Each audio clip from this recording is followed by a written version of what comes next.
मूल्य फुलवणारे म्हणजेच खरे शिक्षण, शब्दाने ज्ञान वाढवणारे आणि जगण्यातून जीवन घडवणारे म्हणजेच खरे शिक्षण. हेच ऑनलाईन ऑफलाईन शिक्षण वास्तव व भविष्य हा विषय घेऊन तुमच्या समोर उभी आहे मी शुभांगी परमेश्वर सावळे, उपशिक्षिका, जिल्हा परिषद प्राथमिक शाळा टकलेवाडी. शिक्षण कसे असावे हा सगळ्यात महत्त्वाचा प्रश्न आहे. मग ते ऑनलाईन की ऑफलाईन?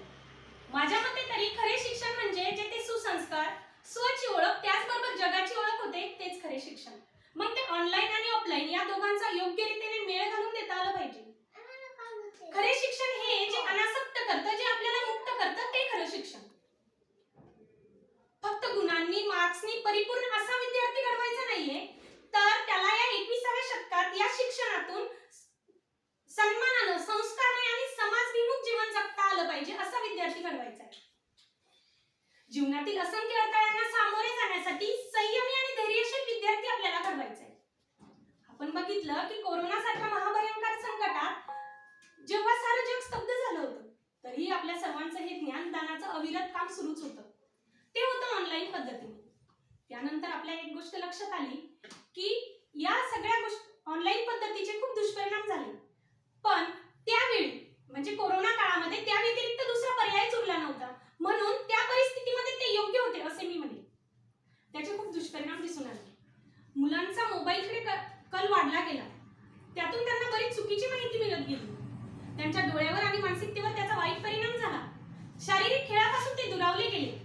पण हे एवढं सगळं असताना आज आपण बघतोय की बरेच विद्यार्थी हे ऑनलाईन पद्धतीने शिक्षण घेऊन आपलं करिअर घडवताना दिसत आहेत. कारण काय असेल?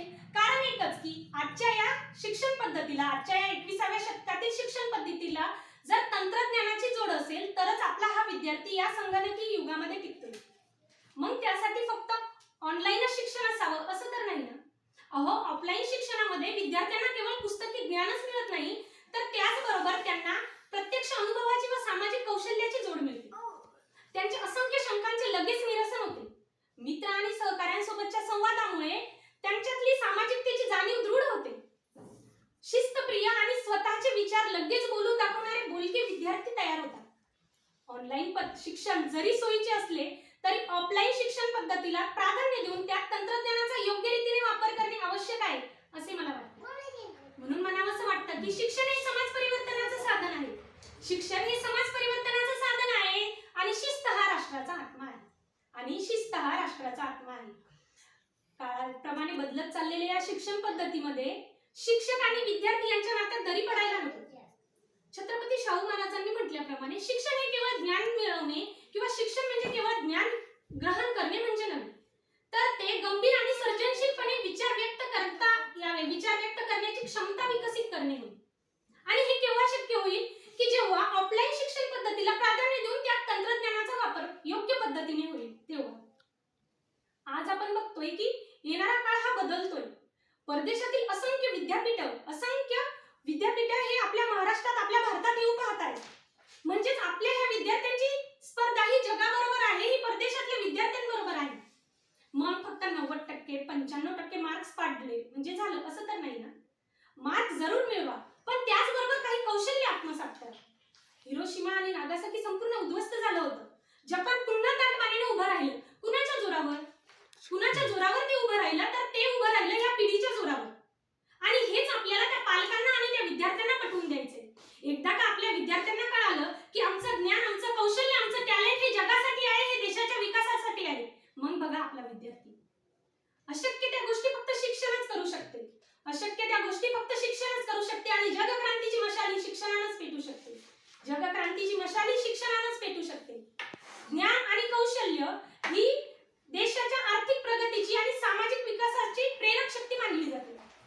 काय म्हटले की ज्ञान आणि कौशल्य ही जगाच्या आर्थिक प्रगतीची आणि देशाच्या विकासाची प्रेरक शक्ती मानली जाते. संस्कृतमध्ये एक श्लोक आहे, कालाय तस्मै नमः. म्हणजेच काळ हा बलवान आहे, पण काळानुरूप स्वतःमध्ये जर बदल घडवला नाही तर काळाच्या ओघात नष्ट व्हावे लागते. म्हणूनच माझं एक म्हणणं आहे की आपल्याला आपल्या विद्यार्थ्यांना असं घडवायचं आहे की त्यांनी या काळानुरूप बदलायला शिकायचंय, काळानुसार स्वतःमध्ये बदल घडवून आणायचा आहे. विद्यार्थ्यांनी काय शिकायचं, कसं शिकायचं आणि किती शिकायचं याचे स्वातंत्र्य विद्यार्थ्यांना, आजच्या विद्यार्थ्यांना दिलेलं आहे. त्याचबरोबर त्यांना विषय निवडीचेही स्वातंत्र्य दिलेले आहे. यापुढे यानंतर आपल्याला काय करायचंय की विद्यार्थ्यांना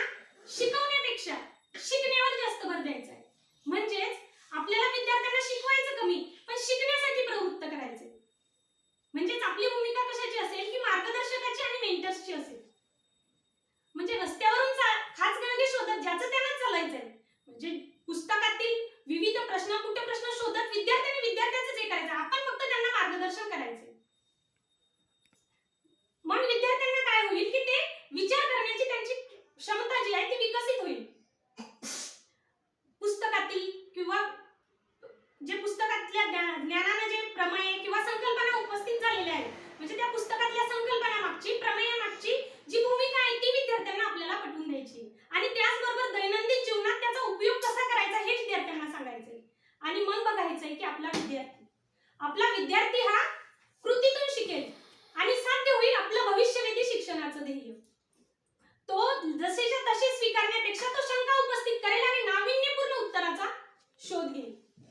शेवटी जाता जाता एवढंच म्हणेल की नवीन शैक्षणिक धोरण वाढते अमूल्य, त्यात समाविष्ट ज्ञान आणि कौशल्य. नवीन शैक्षणिक धोरण वाढते अमूल्य, त्यात समाविष्ट ज्ञान आणि कौशल्य. शैक्षणिक क्रांती ही दिसेल आता सहज. शैक्षणिक क्रांती ही दिसेल आता सहज. कौशल्याधिष्ठित शिक्षण ही काळाची गरज. फक्त परीक्षा नाही, हा तर आहे जीवनाचा आधार. फक्त परीक्षा नाही, हा तर आहे जीवनाचा सार. स्वतःला ओळखणे हा जीवनाचा खरा आधार. ज्ञान आणि कौशल्य जीवनाला देई नवी दिशा. बघा, ज्ञान आणि कौशल्य जीवनाला देई